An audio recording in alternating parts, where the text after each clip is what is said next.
اللہ رب العالمین نے اپنی رحمت سے حضرت ابراہیم علیہ السلام کو 2 نرینہ اولادیں عطا فرمائیں، جن میں سے پہلے حضرت اسماعیل علیہ السلام حضرت حاجرہ سلام اللہ علیہ کے بطن سے پیدا ہوتے ہیں، جبکہ ان سے کم و بیش 13 برس بعد حضرت سارہ علیہ السلام کے بطن سے حضرت اسحاق علیہ السلام جنم لیتے ہیں۔ حضرت اسحاق اپنی والدہ کے ہمراہ کنعان میں ہی قیام پذیر ہوتے ہیں، جبکہ اللہ تعالیٰ کے حکم اور منشاء کے مطابق حضرت ابراہیم علیہ السلام اپنا فرما برداری کا حق ادا کرتے ہوئے حضرت حاجرہ سلام اللہ علیہ اور حضرت اسماعیل علیہ السلام کو حجاز مقدس چھوڑ جاتے ہیں، جہاں پر قبیلہ بنو جرہم آ کر آباد ہوتا ہے، جو نقل مکانی کرتا ہے یمن سے۔ یہ لوگ بنیادی طور پر عرب ہوتے ہیں۔ حضرت اسماعیل علیہ السلام، ان کی والدہ حضرت ابراہیم علیہ السلام، ان سب کی بنیادی زبان عبرانی تھی، لیکن حضرت اسماعیل علیہ السلام کا بچپن چونکہ قبیلہ بنو جرہم کے ساتھ گزرا تو آپ عربی زبان سیکھ کے۔ ہم نے عربوں کی 3 اقسام پڑھی تھیں، باعدہ، عاربہ اور مستعربہ۔ مستعربہ عرب وہ ہوتے ہیں جو کسی دوسرے قبیلے سے عربی زبان سیکھتے ہیں،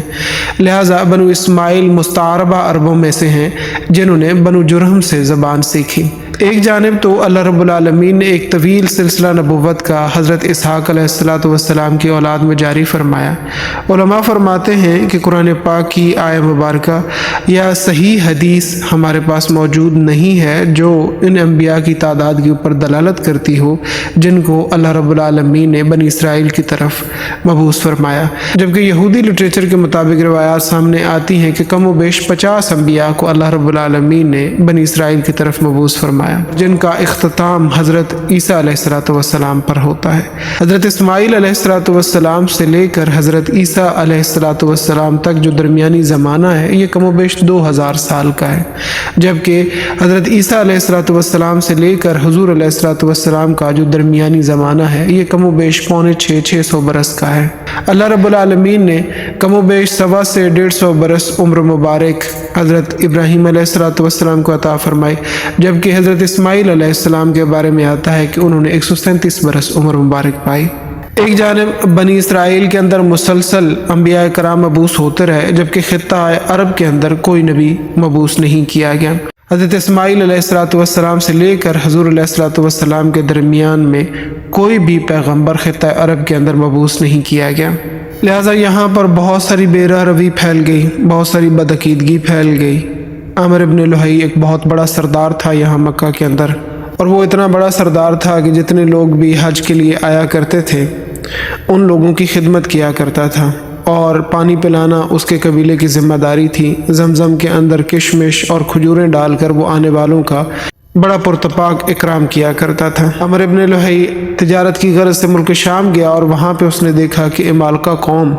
وہاں پر بت پرستی کرتی ہے۔ انہوں نے مختلف دھاتوں سے بت تیار کر کے رکھے ہوئے ہیں، لکڑی سے بھی، لوہے سے بھی، سونے اور چاندی کے بھی۔ اس نے جب ان کو دیکھا تو ان سے پوچھا کہ یہ کیا ہے؟ انہوں نے بتایا کہ ہمارے آلہہ ہیں، یہ ہمارے خدا ہیں جنہیں ہم پوجتے ہیں۔ اصل میں تو ہم ایک ہی رب کی عبادت کرتے ہیں، لیکن چونکہ وہ ہماری دسترس میں نہیں، ہم اسے دیکھ نہیں سکتے، چھو نہیں سکتے، تو ہم نے اس کی ایک اوتار بنا کر رکھی ہوئی ہے جسے ہم چھو سکتے ہیں، دیکھ سکتے ہیں، تو اس سے ہمارے اندر ایک اور طرح کا احساس پیدا ہوتا ہے، ہم اور یقین کے ساتھ اور توجہ اور دھیان کے ساتھ عبادت کر سکتے ہیں۔ لہٰذا عامر ابن لحی نے وہاں سے ایک بت خریدا اور لے کر واپس آیا اور لا کر بیت اللہ شریف کے اندر رکھا، اور اس بدبخت نے آغاز کیا مکہ کے اندر بت پرستی کا۔ اب اس نے لوگوں کو کہا کہ دیکھو، اس سے پہلے تم بغیر خدا کی تصویر کے عبادت کیا کرتے تھے، اب تمہارے پاس خدا بھی آ گیا، اب تم اور زیادہ توجہ اور دھیان کے ساتھ عبادت کر سکو گے۔ حضور علیہ السلام نے ارشاد فرمایا کہ مجھے دکھایا گیا کہ عامر ابن لحی جہنم کے اندر اپنی انتڑیاں گھسیٹتا ہوا چل رہا ہے۔ اللہ رب العالمین ایسے گناہوں سے ہم کو، ہماری آنے والی نسلوں کو بھی محفوظ فرمائے۔ عامر ابن لحی نے ایک اور حکم جاری فرمایا، کیونکہ وہ سردار تھا، کوئی اس کی مخالفت کرنے کی جرات نہیں کرتا تھا۔ اس نے کہا کہ جتنے بھی قبائل ہمارے ارد گرد یہاں پر آباد ہیں ان کو اجازت ہے کہ وہ اپنا اپنا بت تراش لیں، ہر قبیلہ اپنا الگ سے بت تراش لے، لیکن اس کے لیے شرط یہ ہے کہ وہ مٹی مکہ مکرمہ سے لیں،